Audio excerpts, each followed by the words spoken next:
Yes, ma'am. Are we ready? Everybody got their mics on? Your mic on. Your mic on. Good afternoon. Welcome to the Elkhart Redevelopment Commission meeting for Tuesday, June 9th, 2006. I am now calling the meeting to order. As a reminder to the public, the Redevelopment Commission accepts in-person public comment and virtual public comment related to specific agenda items or during privilege of the floor. To participate virtually, please join us via WebEx and be sure you are visible and audible and that your name is displayed. Thanks. Okay, and I think first thing we need to do is amend the agenda. May I have a motion? So move. Second. All those in favor, please signify by saying aye. Aye. Opposed? All right. Next item, approval of the May 12 minutes. May I have a motion, please? So move. Second. All those in favor, please signify by saying aye. Aye. Opposed? Thank you. Okay, first item. Do we have any bids to open today?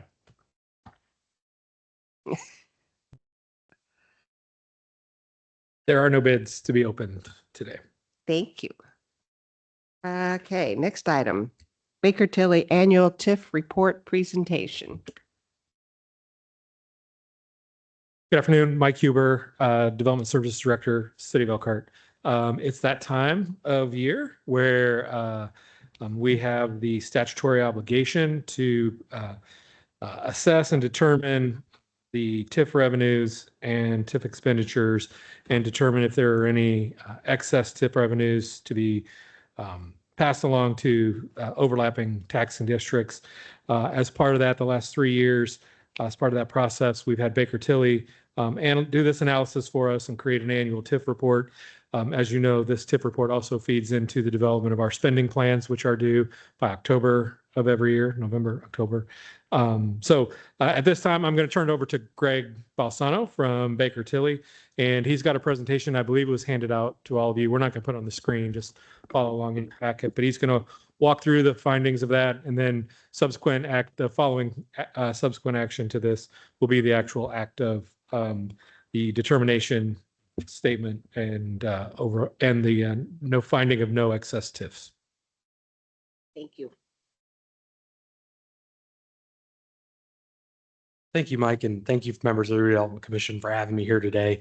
As Mike mentioned, my name is Greg Balsano with Baker Tilly Municipal Advisors, serving as a financial advisor here. And today we're going to cover, as Mike mentioned, what's called the annual TIF presentation.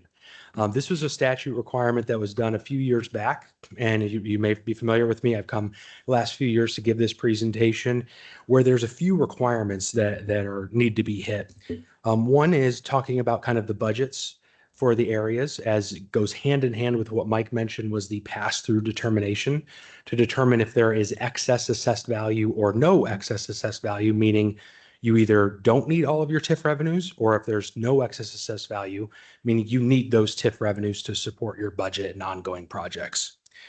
The other key pieces of this presentation are showing an impact to the overlapping taxing units of the TIF, as well as the long-term plan for each of the areas.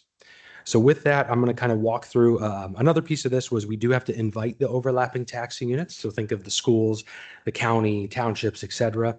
And I sent those invitations out a little bit ago, a few weeks ago, inviting those units to the meeting here today. So with that, I'm going to kind of walk through our presentation here.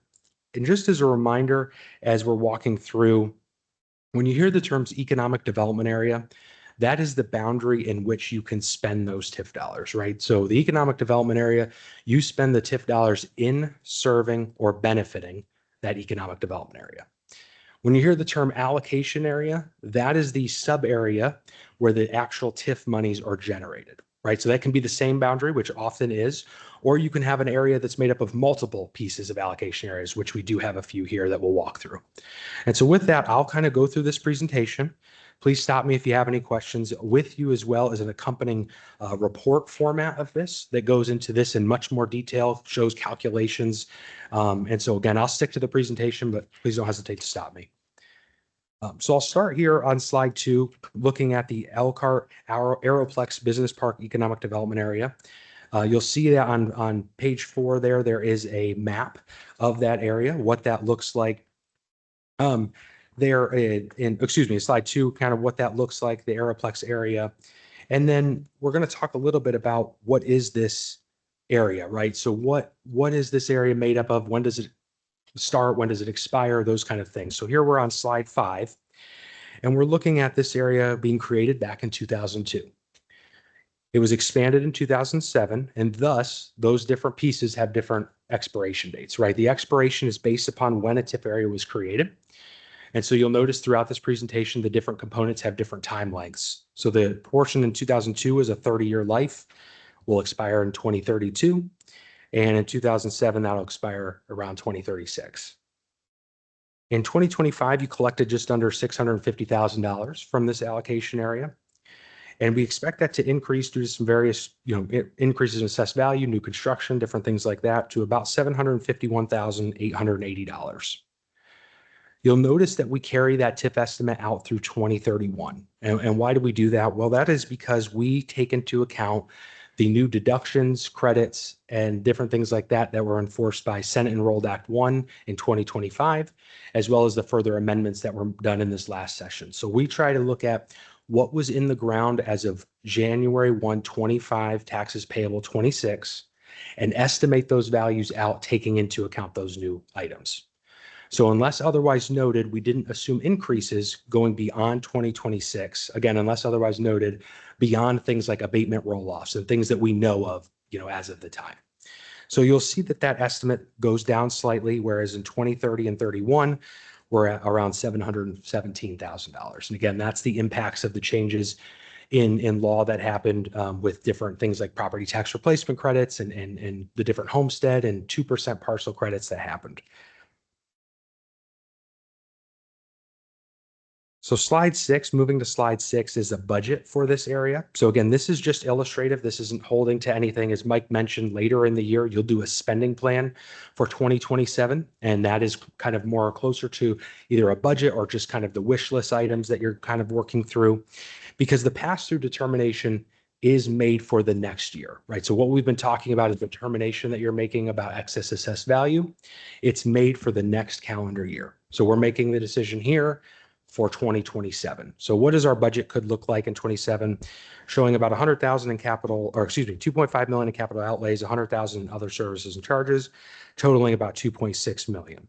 Now, again, you have money, in your redevelopment fund for this area, as well as that $750,000 of revenue anticipated collections next year. So just wanted to point that out there. So showing that, there's costs that kind of, you need that revenue to support that kind of budget, right? You need your balance and some revenue there to support that budget. Slide 7 looks at what are some longer term, maybe this year or beyond, projects that we could do with this area. Again, not meant to be an all-inclusive list. Looking at sewer and water extension, hangar improvements, and public safety, potentially from this area. Moving on to Cassopolis Street corridor. So slide 9 again shows kind of a map of what this area comprises of. And going into the revenues there on slide 10, so this was created back in 2005 and 2006 and will expire in 2035 and 2036. Collections were a little over 4.7 million in 2025, and in 26 we anticipate collections of around 5.4 million. With that number, again, slightly declining because, again, of those new items we mentioned with the changes in law, to 4.8, 4.9 million or so by 2031. Moving on to slide 11, looking at a budget illustrated for 27, you can see that budget totaling about 15.38 million. And again, same, you'll notice a trend using some maybe funds on hand in the balance of these TIF areas, as well as the revenues of that 5.3 or so million dollars in 27. Again, various projects on slide 12. So downtown parking structure, River District parking structure, Emerson Drive connector, public safety. Some just potential projects that could be used, TIF could be used for there. The next area is the Technology Park redevelopment area. The map is on slide 14, and the details on 15. So again, 2005 was when this was created, and it will expire in 2035. So you can notice for these first few areas we've covered, a lot of the expirations are going to be happening around your mid 2030s. So something to keep in mind as you're doing your more long-term planning, and I know Mike and his team does as well. This area collected just under $300,000 of revenue in 2025, and we anticipate a good increase there from different abatement roll-offs and things up to about $542,590 in 2026. And again, as the abatements continue to roll off there, looking at about $664,610 by 2031. So as you know, prior deductions, abatements roll off, that means more assessed value for the TIF to capture. Budget for this area, a total of 1.6 million on slide 16, coming from capital outlays, a majority of that of 1.5, and the other services and charges there. And some of those projects that could be funded on slide 17 include pedestrian improvements, public safety, environmental remediation. Slide going on to the next area. So this is the first area we're going to talk about that has multiple allocation areas. So remember, it's one area that you can spend the money in that has multiple different components within it. And so this is called the Consolidated South EDA. And with it in slide 20, you'll see the 5 different components of this area, which is Elkhart allocation area number 2, Southwest Industrial, Sterling East allocation area, Pierre Moran allocation area, South Main Street Gateway, and Consolidated South. So those 5 allocation areas make up this larger economic development area. And you can see these, they range in expirations, starting from back, you'll expire in 2031, 2034, 2035, and then the last 2 in 2051. You'll notice from years past, one change here is that those final 2 areas now have an expiration. And the reason for that we'll get into is there was a bond that was issued through the Indiana Finance Authority to help fund a project. And so that bond starts the life of that area, right? So it starts the clock, because as we sit here today, if you're to create a new TIF, that TIF has a life of 25 years from the date any debt is issued. So that was changed around back in 2014 or so. So it went from 30-year lives to 25-year lives to now where we're at today is 25 from the date debt is issued. So going into slide 21, talking about that Series 2026 Residential Infrastructure Fund loan. This project you can see was to fund a reconstruction of South Main Street from the railroad crossing south to the intersection with Prairie Street. There's a variety of things that go along with that, including demolition of existing paved parking lots, construction of new water, sanitary sewer, and storm sewer infrastructure. So again, variety of different things there. The Woodland Crossing parcel, doing some changes to that there as well. That was issued earlier this year and has $10 million is what was issued for that. And that is currently what is outstanding. The maturity of that debt is February 1 of 2037. And I did want to make a note that if down the road you guys ever decided, we don't want to pay on that bond anymore, we want to get this thing paid off, there is an option to pay it off at the consent of the Indiana Finance Authority. So if you're down the line and you want to get debt paid off, there is an option to go to them and see if you can redeem that bond early. On slide 22, this is a chart of your allocation area revenues over time here. And so you can see in 2025, you have there, in 2026, we estimate a jump there again with new construction and various items to just under 3.3 million from 2.5 in 2025. That remaining fairly consistent, about 3.3 million or so until 2032. And the reason you see that is because this is when your expirations start happening, right? So your expirations will bring that down to about 1.5 million, falling down to about 1.1 million by 2036. Again, that is because of the expirations we just talked about on the prior slide or two. So the next slide compares those revenues to that debt expense, that loan, that residential infrastructure loan. You can see that in 26, again, that 3.3 million of revenue or so. The debt payment is about 1.5 million, leaving approximately 1.7 or so, 1.8 million for your other projects, right? Your other funding for this year, for 26. That remains fairly consistent through 2032. Whereas if you remember, once the area starts expiring, the loan will go down with it. So structured in a way that once the revenue starts going away, the debt shrinks as well, wherein the debt again retires February of 2037.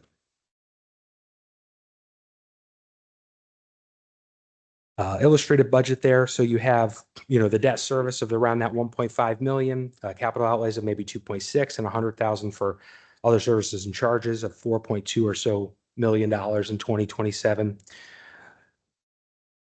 So going to the next slide here, some potential projects. So again, beyond just the loan that you just recently funded there with TIF revenues, you have the phase 4 of the South Main Streetscape, Woodland Crossing redevelopment, the Benham plan implementation, South Main and Freight Street redevelopment, and the South Main Quiet Zone establishment. So that's kind of that consolidated South area as a whole. Again, all 5 allocation areas make up that piece.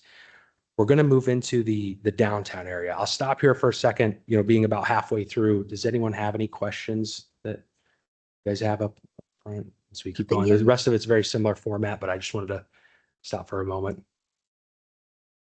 Okay. Okay. All right. So we're going to move into the downtown area. So similarly, this has multiple pieces. This has 8 allocation areas. They're numbered accordingly. So downtown 1 through 8. So make up the downtown urban renewal area. We're going to start with allocation areas 1 and 2. And so these were created and expanded at various different points, as you'll see, the earliest being back in 1985, and that will expire in 2035. And most recently in 2014, which will expire around 2039 or so. Allocation 2 was created in 2016 and will expire in 2042. Collections for all 8 of the areas here were around 3.2 million. I wanted to note, but going into 1 and 2 a bit further on slide 29, there's 3 different bonds and loans that are paid with these allocation area monies. So we have the 2015 bonds, which went to fund various improvements, including the acquisition, renovation, and construction of pertaining to infrastructure, machinery, equipment related to right-of-way, sidewalks, different things like that. So that was issued just under $6.7 million. As of today, there's about 5,005,000 outstanding, and it will mature in February of 2035. That's the final payment. Again, paid from these areas. And I did want to note, just like I mentioned in the last, we are in a period where if there ever is interest savings to be had by refunding, we're always monitoring that because you are in a period where you could redeem those bonds early. Again, either paying those off with cash or issuing a refunding bond if interest rates got to the point where you would see savings. 2017 bonds as well. So that was to help the borrower, Elkhart FC, and Elkhart DC to finance the cost of construction of apartment complex there of 200 units and 5 townhomes and some various office and commercial space as well. That was issued in the amount of $5,075,000 and will expire February 1 of 2035. As we sit here today, $3,575,000 outstanding. And again, in the next few years here, that bond will become callable as well, if so chosen. The final loan on slide 30 is called the 500 Main Project Loan. This is a little different than the bonds and loans we've been talking about previously. What we've been talking about previously is the city obtaining money, right, to do projects, and you have to pay those off. This is more of a loan in the sense of there is a minimum required payment by the taxpayer that will go through, and you'll see on a chart. So if the revenue doesn't come in, where it's estimated to be, they have to make up the difference and so on. So it's a little bit different in that regard. And you'll see that on a chart here shortly. But this was to provide funds for the renovation of the Hotel Elkhart project, the former Hotel Elkhart project. It was issued in about 2.55 million with 2.14 million outstanding and will expire in 2/1 of 2036. So the first chart I'll talk about on slide 31 is comparing your revenues to those first 2 debt components. Again, because since they're a little different, we've separated those out. So you have revenues of roughly 3 million in 2026 with debt payments around 1.2 million, leaving about 1.8 for excess, beyond your debt payments to use for your other projects and charges. As the areas begin to decline and again, those legislative items come into play, you could see that by 2034, when those debt pieces start to expire, 2.7 million of revenue and 1.2 million of debt, leaving about 1.5 million. So on the far right there, that's kind of what that represents. So looking at the 500 main project loan on slide 32, what you'll see here is the debt payments and the revenues that are estimated from that. So they have a minimum taxpayer payment of $268,670, meaning that's the minimum amount they have to pay annually. If they don't generate that much, which as you can see in the black box shading there, we expect at about 84,000, they cover the difference in terms of a tax payment to fund that loan. So you're not coming up with funds from your other components to make up that difference.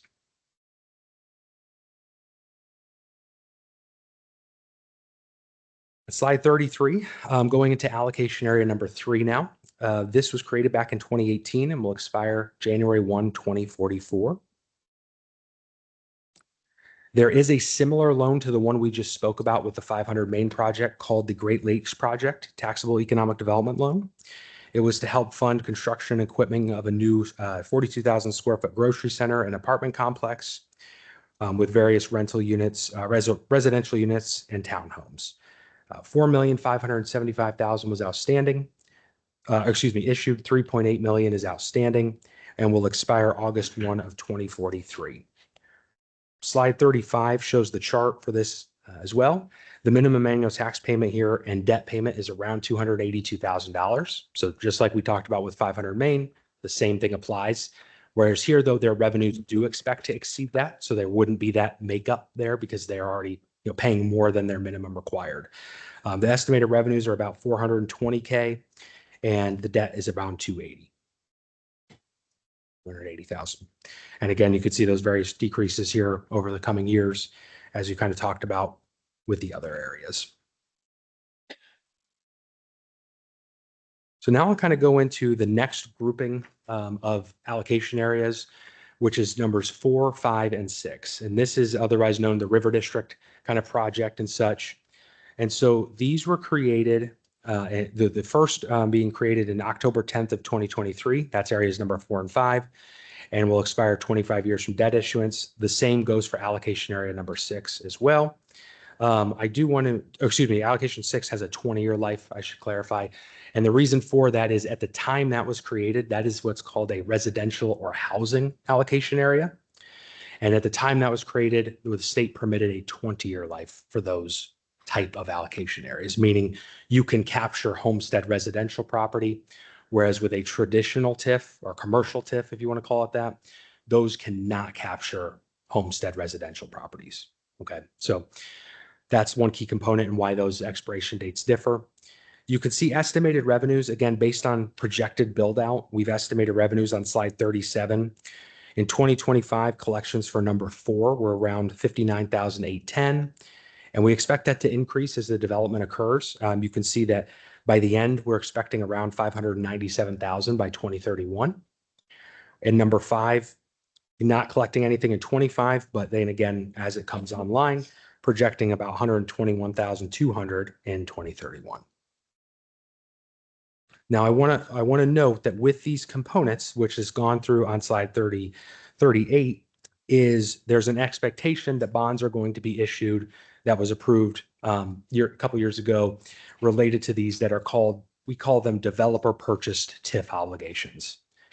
Similar to those loans we just talked about, those last couple, this means that there's a pledge of a certain percentage of the TIF revenues back to the developer, right? So in this case, it's 100% in allocation 4, less the first 2.2 million of increment. In allocation number 5 and 6, it's 100%. So what that means is for the time length of the bonds, that pledge of TIF will go back to the developer. And so if there isn't enough money to cover that, and so what I mean by that is, let's say that the bond is structured and the par amount, just for illustration, let's call it $3 million. And so the payment is so much every year, right, for the length of the bond. If the TIF doesn't come in to support that, they only get what they paid, right? So they get 100% of what they paid. If it's short of what was anticipated as we sit here today, the Redevelopment Commission nor the city is coming up with additional to cover that difference. So it really puts the risk on the developer in the sense of if they're not paying what we thought or it didn't develop to expectations, they're not getting the amount back that was determined when it was created, right? So Again, with allocation area number 4, it's 100% less the first 2.2 million. So you can see there in bold, that's about $65,000 to $70,000, $65,000 to $70,000 of tip annually to the Redevelopment Commission. So that first 65 to 70,000 is for the Redevelopment Commission to use. The rest would go towards that bond payment when that's issued.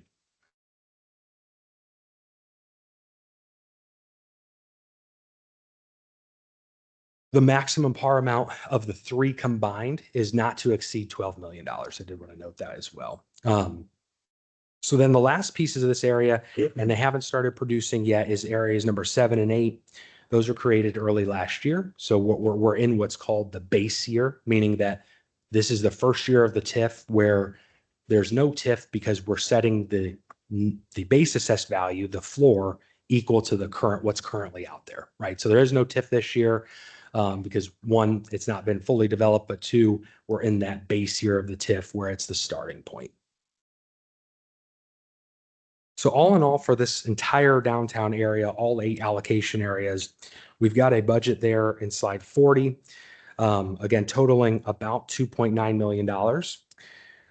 And so that, again, you got revenues coming in of around 3 to 3.5 million. But this does not include, those areas 4, 5, and 6 that I mentioned. If those are issued, obviously you'll have the revenues to pay those debt obligations. So those numbers aren't figured into this.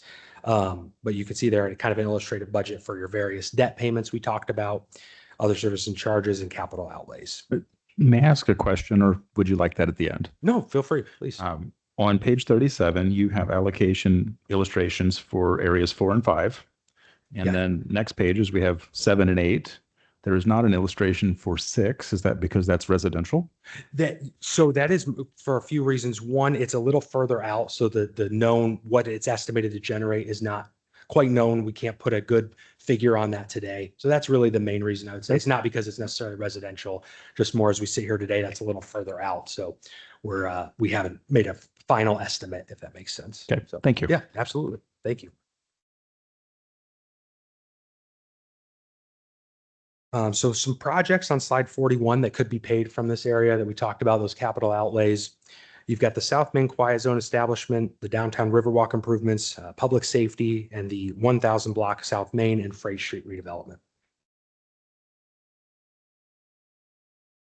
Okay, moving into the West 78 economic development area.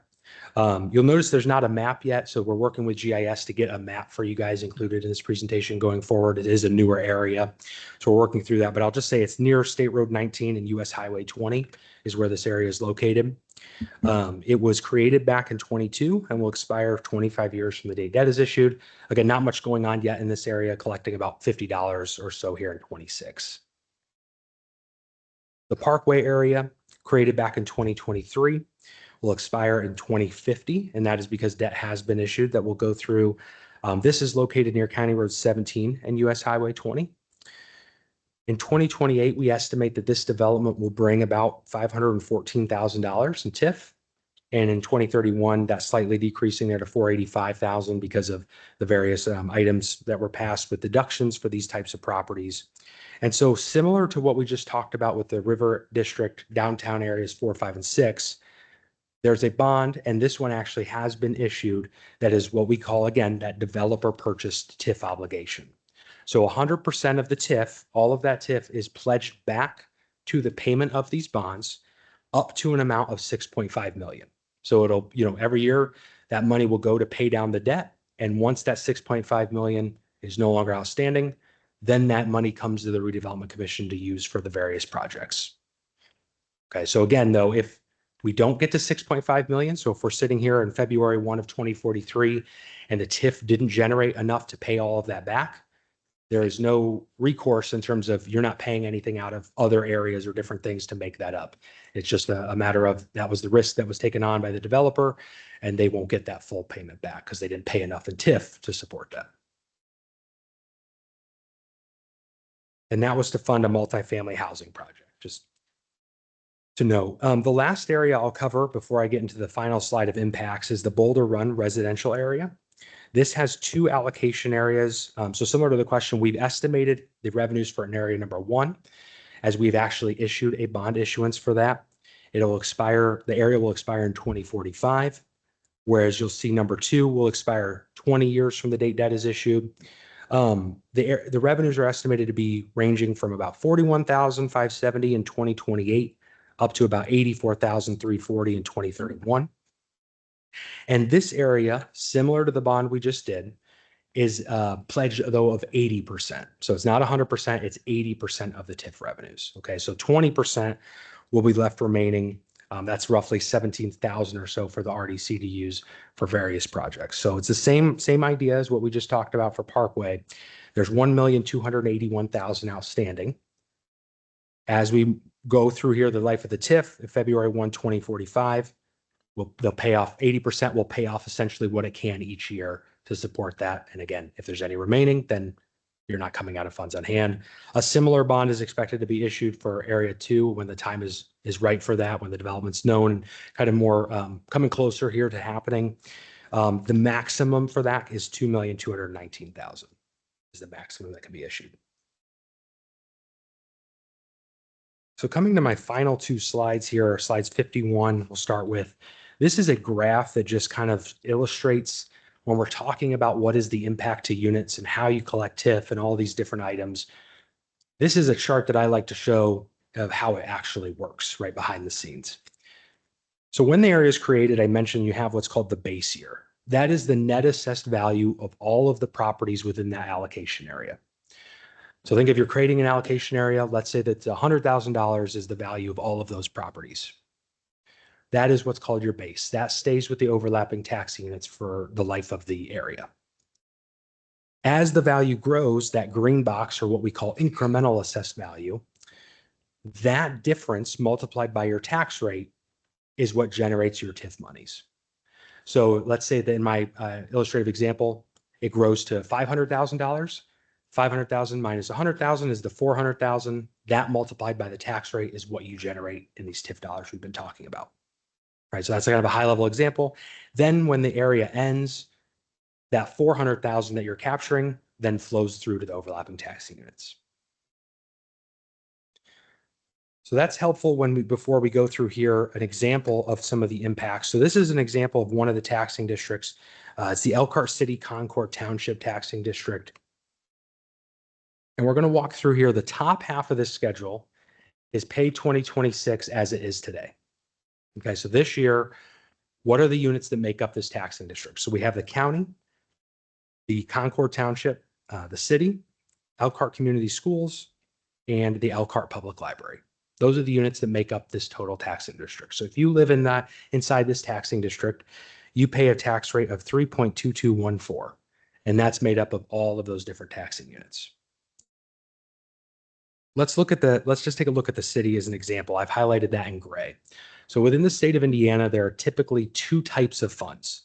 We have what's called your levy-driven funds, which are a significant majority of the funds for municipalities, and your rate-driven funds. Levy-driven funds are set by the state. So they allow you to grow those funds by a certain percentage each year. It's typically 4 to 6%. So you can grow a maximum levy. You can elect up to that levy for whatever the state permits, right? So that allows it to grow 4 to 6% every year. What determines your tax rate is your assessed value, right? So here's my levy. So in the city, for example, that's 64.9 million in that gray line there at the top. An assessed value of 3.7 billion means that we need a tax rate of 1.7326 to support that levy. The more assessed value there is, the lower the tax rate, and vice versa. For the Cumulative Capital Development Fund, that's one of those funds. There's not too many of them, but that's one of those that's outside of that maximum levy. So you can see a rate of 0.0472, the same assessed value, generating about just under 1.8 million in gross monies.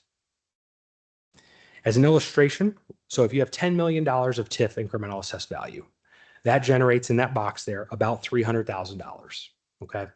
So think about that. That's a rough estimate. Every 10 million or so in this taxing district would generate 300,000.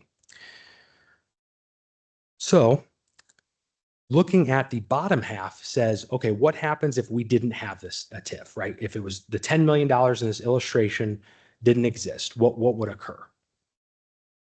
Well, the $10 million would go through to all of these overlapping units. Okay, so let's go to the city again. So instead of 3.74 billion, we're at 3.756 billion, right?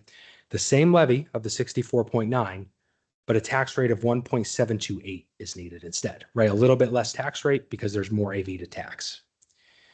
That's a decrease of 0.0046 and an increase in your cum capital development fund of $4,700, that 4,720. So if you apply that same logic to all of the funds in the taxing district, you get a rate decrease of 0.0069.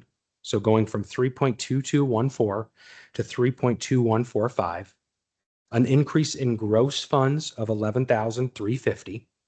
And that could reduce a reduction in tax rates, could help with circuit breaker and other tax credits as well. But the Redevelopment Commission and the city are losing $300,000 of TIF for projects, right? So because that's not there anymore because this area ended or it was all passed through or whatever happened. I would do want to note as well that there is any referendum that was passed post 2009 is not able to be captured by the TIF. So you'll notice in here, the school has a referendum of 0.0211. You'll see in there that their AV is larger than the rest of the school funds AV. And that's because of all the TIF areas, right? So the referendum rate cannot be captured by a TIF. That's outside TIF, that's outside circuit breaker, that's kind of outside of all those components. So if a referendum is approved for any school district within your TIF areas, you would not capture that portion of the tax rate.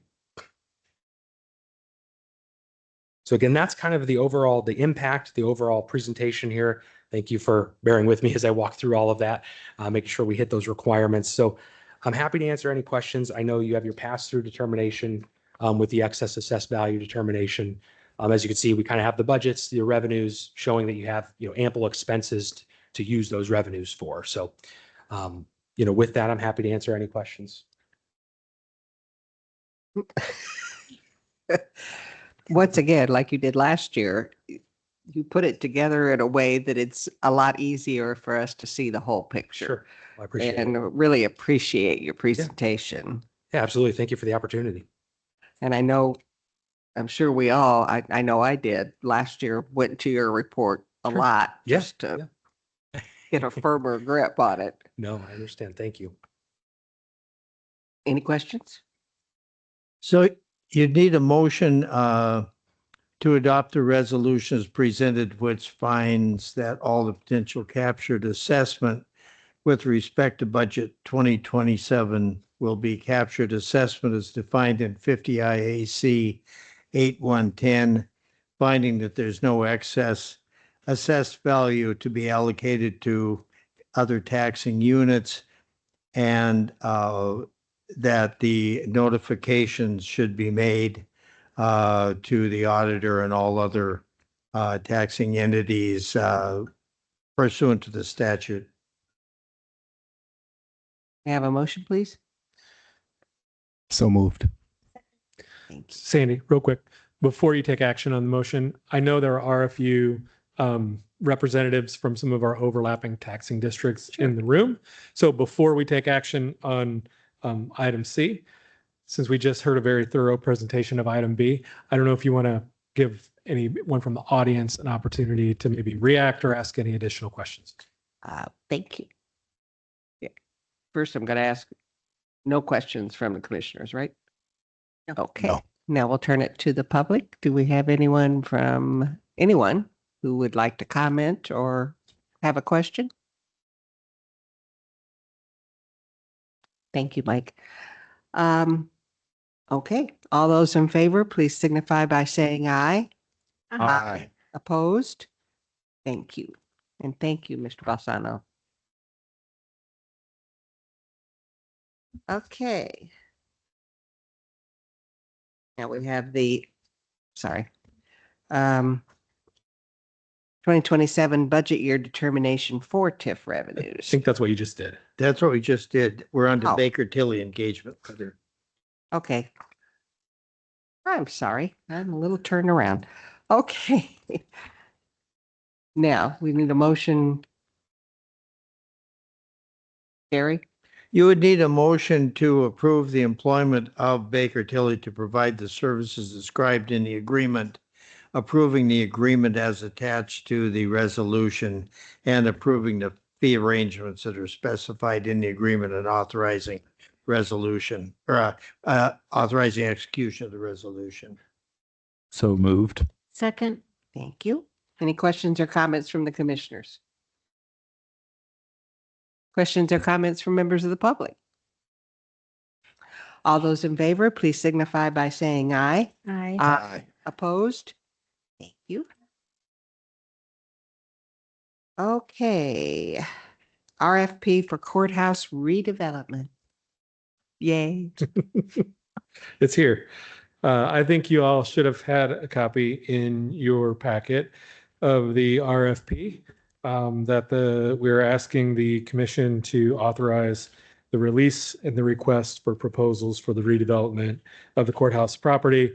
As you'll note in the RFP, we are only at this time taking and accepting proposals and offering the actual block that the former courthouse sat on or sits on. There's a schedule in there and a timeline. We will be having an open house for developers during the Jazz Festival to offer opportunity to review downtown master plan, Benham neighborhood plan, review some of the components that were attached as exhibits to the RFP for developers to confirm and ask questions about the city's expectations and potential incentives related to the redevelopment ideas and concepts.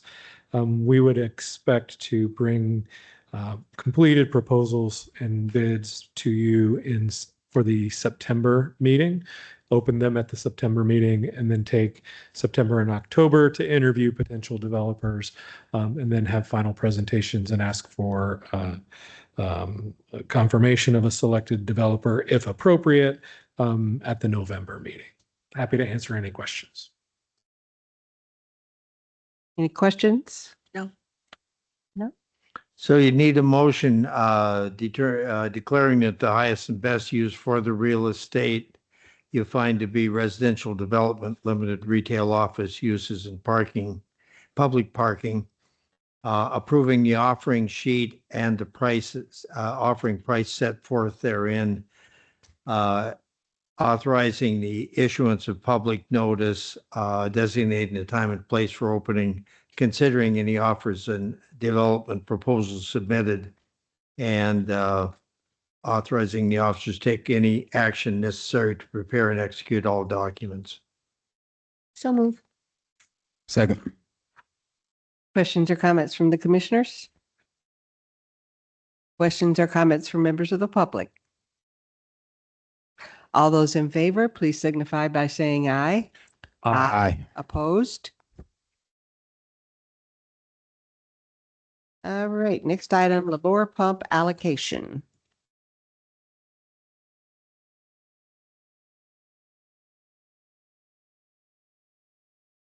Is that Mr. Boyens? You want to do this one, Gary? We have a litigation pending with Labor Pump on that property, which has environmental contamination. We've hired Ice Miller to handle that suit for us, and there are various fees and expenses that occur and come up periodically pertaining to various expert witnesses that are needed in that suit. We've received a recent billing and did not have sufficient funds appropriated or allocated at that time to cover that latest bill. So what we need is a motion to allocate the additional sum of $50,000 from the consolidated TIF account 4453-5-000-4310400 to apply to the payment of the current existing expert witness fees and future ones as billed. So moved. Second. Questions or comments from the commissioners?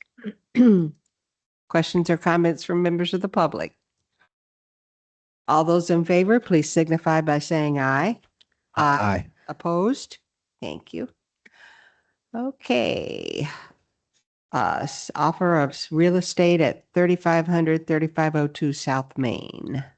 Good afternoon, Adam Fan, Assistant Director of Redevelopment. Staff has been approached by a couple interested parties in the parcels owned by the Redevelopment Commission at 3500 and 3502 South Main. So to start that process of entertaining their projects, we need to offer these parcels for sale to the public.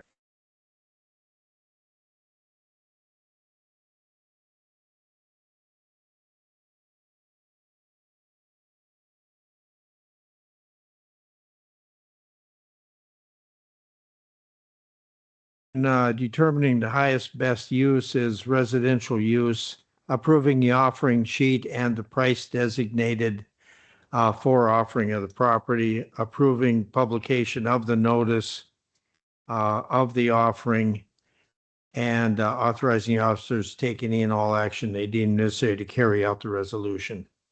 So move. Second. Questions or comments from the commissioners? Questions or comments from members of the public? All those in favor, please signify by saying aye. Aye. Opposed? Thank you. Thank you. Okay, RFP for furnishing city office space at Woodland Crossing. Good afternoon. This is seeking approval to issue an RFP for city office space to outfit the space with furnishings and equipment at Woodland Crossing. So you'd need a motion to approve the issuance of the RFP for furniture, fixtures, and equipment for the office space at Woodland Crossing to be allocated from the 2026 consolidated South TIF budget. So move. Second. Questions or comments from the commissioners? Questions or comments from members of the public? All those in favor, please signify by saying aye. Aye. Opposed? Thank you. And Jacob, you're on this one. Premium concrete change order number 1 for services at Park 131. Yeah, this change order is for some busted up sidewalk that is adjacent to the Park 131 project that we're working on. Premium Services identified several sections of sidewalk that were damaged. They have agreed to replace the sidewalk at the contract cost per foot. So you would need a motion to approve the change order issued by Premium Concrete Services, which would increase the contract price for their work to $256,677 and allocating the sum of $6,827 from the downtown allocation area number 1 special fund account 4445-5-000-4430100 to cover the cost of those additional services, with any unused funds to be returned to the appropriate account. May I have a motion, please? So move. Second. Questions or comments from the commissioners? Questions or comments from members of the public? All those in favor, please signify by saying aye. Aye. Opposed? Thank you. Okay, pedestrian and lighting improvements for East Windsor and Cassopolis. This is for sidewalks and lighting along Windsor and Cassopolis Street. Back in April 8th, 2025, the commission awarded a professional services contract to Dan Charner and Associates for the development of construction documents for this project. We would like to, at this time, put those construction documents out to bid. So you'd need a motion to approve the form and terms of the request for bids, which is attached to the resolution, and the form of agreement, which is attached, and authorizing the issuance of those, and causing notice to be published of the request for bids in a local newspaper, and which calls for opening and considering written proposals for the work on July 14, 2026, and authorizing the officers to execute and deliver all documents and do all acts necessary to carry out the resolution. So move. Second. Questions or comments from the commissioners? Questions or comments from members of the public? All those in favor, please signify by saying aye. Aye. Opposed? Thank you. Thank you. Thank you. CDBG Ellery Park, Mary. Good afternoon, Mary Casco, Assistant Director, Community Development. This is a resolution to approve a allocation of CDBG funds in the amount of $45,000 to fund playground equipment at the Ullery Park Enhancement Project, which is being planned and carried out by our Elkhart Park Department. And we have Jameson here from the Park Department to answer any questions.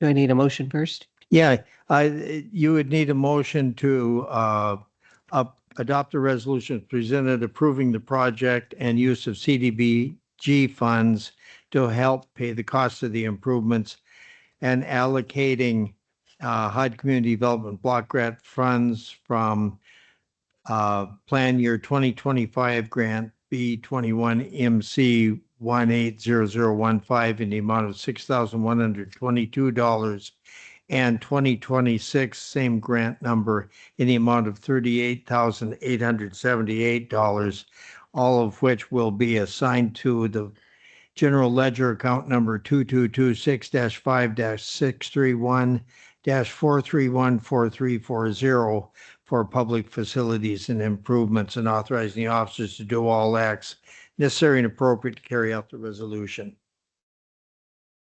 So move. Second. Any questions or comments from the commissioners? Questions or comments from the public? Jameson, you're off the hook. And this is a great project. And I just want to add that there's more to the park. There'll be a splash pad, picnic pavilion, walking trails, additional parking. Did I miss anything? Okay. Bathrooms. And Jameson has actually raised some private funds towards this project, as well as public funds. Great. Great. Strong work, Jameson. Pardon? I said strong work, Jameson. Yes, very. And Mary. All those in favor, please signify by saying aye. Aye. Opposed? Thank you. Okay, Woodland Crossing budget adjustment. So this is an adjustment to the Woodland Crossing Professional Services General Ledger account for commissions to Marketplace Realty. They were under contract with us to be our leasing agent. And through that agreement, they did secure a lease at Woodland Crossing. And they agreed to wait until that tenant moved in to the space, which did happen in May, which was the Barber Academy. And now they'd like to be paid the commission. So this would be coming out of rental revenues that we generate at Woodland Crossing. So you would need a motion to allocate the sum of $36,654.32 from account number 2560-5-000-4310400 to pay the broker's commission to Marketplace Realty, Inc. and authorizing the officers to do all acts necessary in furtherance of the resolution. So move. Second. Second? Yeah, thank you.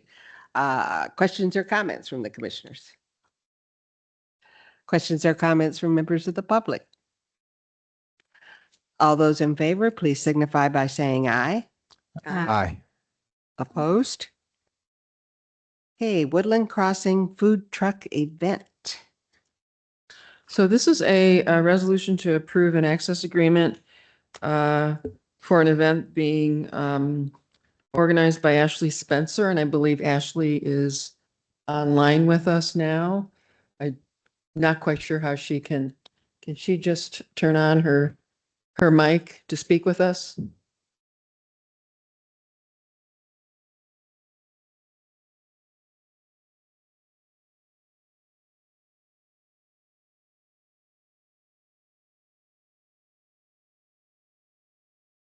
Okay, so that won't work. Okay.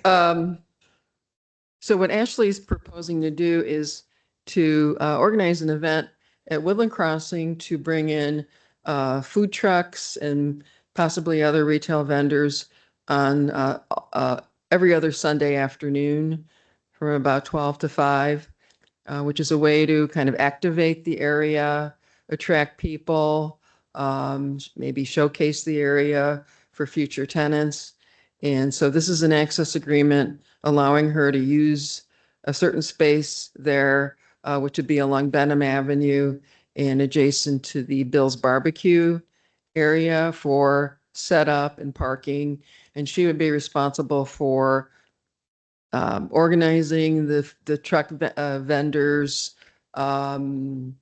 trash, cleanup, marketing, and all those things that would be involved. We may allow her use of the electric at the Bill's Barbecue to, support the event. That's about the general overview of the so. project. And We- it's going to start when? I think as soon as she can get things organized. Yeah. I think in the agreement, we indicated July to October. Mhm. We were discussing with her the need to go to Board of Works for an event permit. We're not entirely sure that might not be required if she doesn't need any city services. So we have to discuss that with her. So if she does, she will go before the Board of Works next month. And I think she explained the project well in her overview that she submitted to us as well. Right. so. We provided what she had written and given to us earlier. So we're actually having it agreeable to have it on Sunday as many of the tenants in there are not open on Sundays. So there's not a potential for conflict with that. Or the case that we could have tenants who have exclusive rights, but the food tenants that we have do not have exclusive rights to only be the only provider of that product. Okay. So you would need a motion to approve the request for access to the Woodland Crossing Shopping Center parking area as designated in the agreement, approving the form of agreement and authorizing its execution, and authorizing officers to do all acts they deem necessary and appropriate to carry out the terms of the resolution. You have a motion? Thank you. Second. Thank you. Questions or comments from the commissioners? Questions or comments from members of the public? All those in favor, please signify by saying aye. Aye. Aye. Opposed? Thank you. Okay, we're almost done. A little longer than last month's meeting. Okay, 1639 Huron Street Subordination Agreement with Union Home Mortgage Corp. So this was a newly built home by La Casa that we provided home buyer assistance. When we do that, we take a second mortgage behind the first mortgage lender. This particular homeowner is refinancing, and we're just simply subordinating to the new mortgage lender. So you'd need a motion to approve subordinating the outstanding obligation owed for the CDBG loans to the Union Home Mortgage new refinancing on the property at 1639 Huron Street. I need to disclose that the homeowner in this case is my cousin and I cannot vote. Okay, So move. thank you. Second. Questions or comments from the commissioners? Questions or comments from members of the public? All those in favor, please signify by saying aye. Aye. Aye. 4 aye votes and 1 abstention. Okay. Staff updates?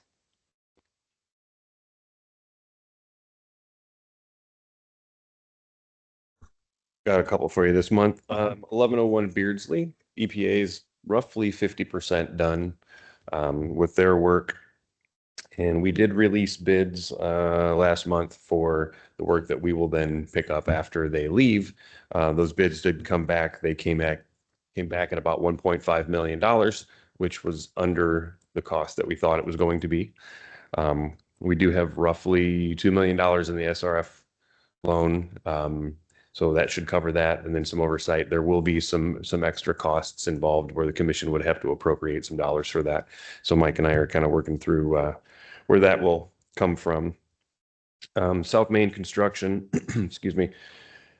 We had a pre-con last week, pre-construction meeting, and they plan on starting the week after July 4th. So unfortunately, South Main Street will be shut down from the railroad crossing to Prairie Street.